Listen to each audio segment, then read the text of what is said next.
The 11th edition of the Galle Dialogue International Maritime Conference, aimed at strengthening regional maritime cooperation and the formulation of a global strategy to face common challenges in the maritime domain, commenced today under the theme Emerging New Order in the Indian Ocean. Delivering the keynote address at the conference, President Ranil Wickremesinghe said that the economic significance of the Indian Ocean is predicted on development shifting from East Asia and Asia-Pacific to Indian Ocean, India, Bangladesh and Africa.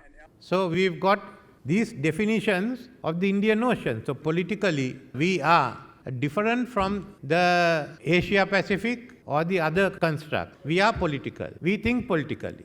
We all have different views on the Ukraine war, but if you look at all the countries that didn't want to get involved, the vast majority are from around the Indian Ocean. So you see that there is a political thinking here, which must be taken in context and not outside that. It's not merely one of security planners. Do I move from this area to that to the Indian Ocean? Secondly, the economic aspects. The developments that has taken place in East Asia and Asia Pacific will now move into the Indian Ocean. Similarly, on the other hand, you find the Gulf states. So you find two big economic centers coming up in the Indian Ocean immediately, followed by Africa. By 2050, Africa is going to be booming, then it becomes a center. It doesn't mean that Asia Pacific ceases to be, but there'll be three main centers maybe. So then we have identity of its own in trading. So if you look at it that way, when Africa and all are trading, what is Sri Lanka's position? We have the strategic location. So if we develop our ports, we have Colombo as the big port, that being regional logistic hub. We are developing Trincomalee with India so that as the Eastern Indian Ocean develops, we are also benefiting from it. And we have Hambantota. There are many ports that have been set up here in the Indian Ocean by the Chinese, by the Japanese, by others. So if you link up Hambantota with Africa, that's another commercial port. Those of us who know civilization and trade look at the long term. Those who don't look at it and ask, what on earth is this port funded by Chinese doing here in Hambantota?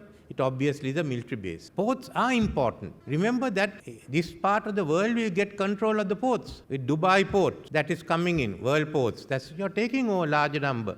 Others are also getting it. If Sri Lanka can get a few ports, we'll do that. We have to be in the game. What about the airlines? Basically, airlines are dominated by UAE and Qatar. And Qatar and them are also getting into airports. You can see a new paradigm that is developing. It's a new game that's on. In Asia, we are moving around everywhere. Does it mean that we reject Indo-Pacific? No, there is interconnectivity between the Indian Ocean and the Pacific Ocean. The global geopolitics will decide what stands we take, what we do. But we have to ensure one thing, that freedom on navigation and undersea cables prevail in the Indian Ocean. So this is why we must take the initiative now to go ahead. Meanwhile, addressing the Galle Dialogue, President of the India Foundation, Dr. Ram Madhav, addressed current global transformation, noting the emergence of a new world order following the pandemic.